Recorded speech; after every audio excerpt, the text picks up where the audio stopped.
یک مسئله دیگر میخوایم آرسو بر شما بگویم که اگر شما فورمنت یعنی که در داخل بوتل که من انداخته بودم که یک چند روز 4 روز نگاهش کردم، وقتی خشک میشه ببین رنگش تقریبا مثل براون واره نسواری واره میشه. و اگر برگایی را که بدون از اینکه فورمنتد کنین یا در بوتل برای یک چند روز یا در یک قطعه یک چیز نگاه کنین، وقتی خشک میکنیم رنگش سبز میباشه. تفاوتش چیزی نیست. این رنگی که نسواری تر میشه زیادتر فایده داره به وجود، ولی اگر حوصله ندارین وقت ندارین شما میتونین که همونطور فقط برگا رو بشوین، خشک کنین و نگاه کنین. تفاوتش معلوم میشه. سعی کنین یکی سبز است و یکی هم شکل نسواری داره، ولی تو در اند همشان به فایدهش همش یک چیز میباشه. تمام برگای توت زمینی را که بعد از اینکه خشک شده ما این چند از یاش خشک نیست جدا میکنم. اینا کلش در داخل یک چلو صاف میگیم نیفم در کالندر انداختیم و کوشش میکنم که تمام از اینا را میده کنم. به خاطر بین و بین از این انداختم که از این سراخکای کوچک که داره همون مقدار است که سایز است که من میخوایم چای به مو اندازه باشه.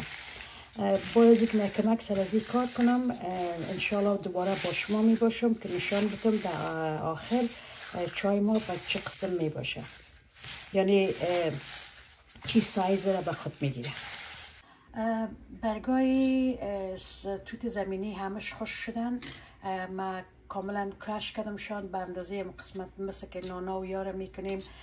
اگر نمیخواین که کرش کنین هم اوکیست، شما میتونین به مو قسمی که هست نگاهش کنین، ولی من به خاطر که جای کمتر میگیره همیشه میدهش میکنم و طریقه میده کردنشان هم دیدین. میتونین با دو دستتان بمالین یا میتونین یک چلو صافک برتین، هر چیزی که بر خودتان آسان است.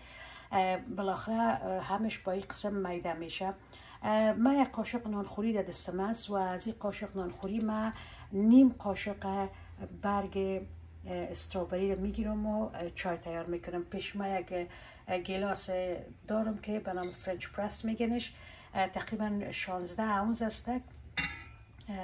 دو یک مثلا از it's gonna be around 16 اونز. تقریبا در مابین از این ما اول که جوش دادیم قبلا ماندمش که جوش بخوره. بعد از که او جوش خورد ما در سر چای که دارم مندازم و تقریبا مدت 10 دقیقه ایره میمانم که دم بگیره. خود برگ ما جوش نمیتونم، فقط صرف او جوش در سرش مندازم. ما کاملا جوش بود، فقط صرف خواستم بر شما نشان بدم کمک سرچه. بعد از اون داخل گلاس خود مندازمش. من آب جوش خود در گلاس انداختم، نیم قاشق انداخته بودم از چای، هیچ چیز دیگه هم روش مکس نکردیم، فقط به مو اندازه که نیم قاشق و 16 اونز او انداختم. و همیال که میبینین هنوز یک 10 ثانیه هم نشده، ببینین رنگ شالی تغییر خورده مثل یک رنگ چای سبز مقبول. ولی ما تقریبا بعد 10 دقیقه میمانیم و 10 دقیقه بعد نوش جان میکنیم. من چای گرفتم میرم و یک جای میشینم همراه شما دوستان در مورد فایده های از این چای گپ میزنم. دوستان عزیز، چای آماده شد. میبینین رنگش چقدر مقبول است. من اوردی یک گلاس گرفتم پیش از اینکه با شما صحبت کنم. چای خود انداختم، یک شپ دیگه هم آل میگیرم. باور کنید اینقدر خوشمزه است، اینقدر هیچ چیز ما بینش نیست. یک بوی بسیار خوب داره. وقتی که به مجرد که بدانت مندازی یک قسم شیرین میسازه دانه. بر علاوه این چیزایی که براتون گفتم در این چای فایده های بسیار صحی است که ما میتونیم ازش استفاده کنیم. بر بسیاری چیزا فایده میکنه، بسیاری ویتامین ها ما بینش است. مثلا برگای توت زمینی ویتامین ای داره، ویتامین سی داره، ویتامین B5 داره، منگنیز داره، مگنیزیم داره، فایبر داره. اینا تمامشان به چیز است که بر وجود ما بسیار فایده میکنه و لیست از این گفته مردم بسیار دراز است، ولی من صرف یک چند چیز کوتاهش بر شما گفتم. بعض از فایده های از این چی است؟ یکی که بر ما کمک میکنه در قسمت درد مفصلای ما. کسایی که مفصل دردی دارن و کسایی که پرابلم روماتیسم دارن این چای برشان به اندازه مفید است، میتونن که از این هر روز استفاده کنن و باعث از بین بردن از او درد شون، یا ای که اگر نمیخواین که دردای مفصل برشان پیدا شود، خود نوشیدن از این چای فایده کامل برشان داره و از پیدا شدن از او درد جلوگیری میکنه. بر علاوه از او فایده دیگه که در این چای است، در قسمت از سیستم هضمیت ما شما بسیار زیاد کمک میکنه. اگر کسی دلبدی برش پیدا میشه، یا ای که مثلا دل درد میشه، یا مثلا اسهال میشه، یا کسایی که در وقت نان خوردن شکمشان میپنده، اینا میتونن که این چای پیش از نان بخورن یک گیلاس، و یکی بعد از نان خود یک گیلاس بخورن، نه در جریان نان نه. این برشان بسیار کمک میگن در قسمت پندیدگی شکمشان. فایده دیگه که در این چای است و در این برگ است، در قسمت وزن باختن است. واقعا در قسمت باختن وزن کمک ما میکنه.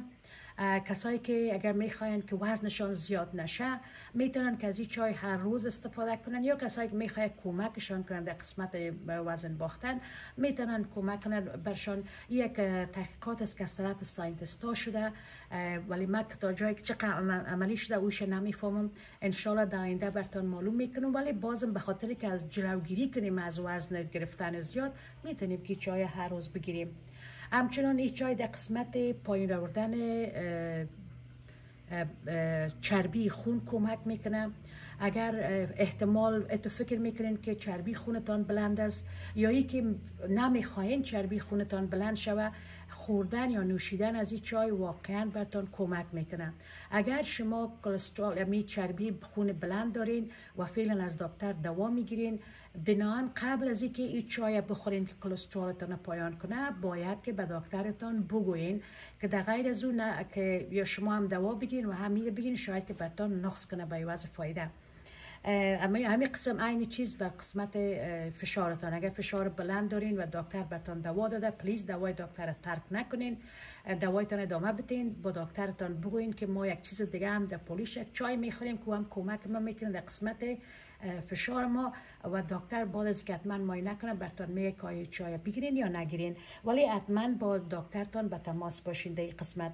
همچنان جگر بسیار کمک میکنه، پاک میسازه. اگر همیشه چای بخوریم، احتمالات از این است که ما شما به امراض جگر مبتلا شویم. و چیز دیگه ای که در این فایده که در چای استرابری است، به خاطر جلد است.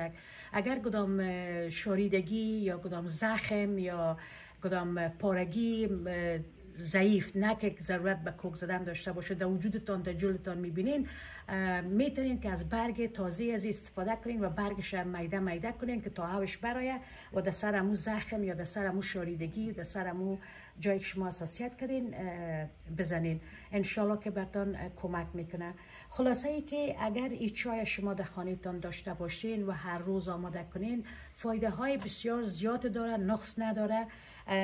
و همیشه اگر هر روز بخورین، از جلوگیری از بسیاری مریضی ها میکنه براتون، خصوصا ویتامین سی که باعث از بین بردن مریضی های کولد و سلفه و سرماخوردگی و سلفه میشه. و شاید هم که اگر شما ایره دوامدار ادامه بدین و هر روز بخورین، این ضرورت به این پیدا نشه که شما بعد از مریض براتون سرماخوردگی پیدا شه و بعد از سرماخوردگی این چای بگیرید. امید استم که برنامه‌ای که من امروز جور کردم در قسمت برگ استرابری یا توت زمینی مورد علاقه‌تان قرار گرفته باشه.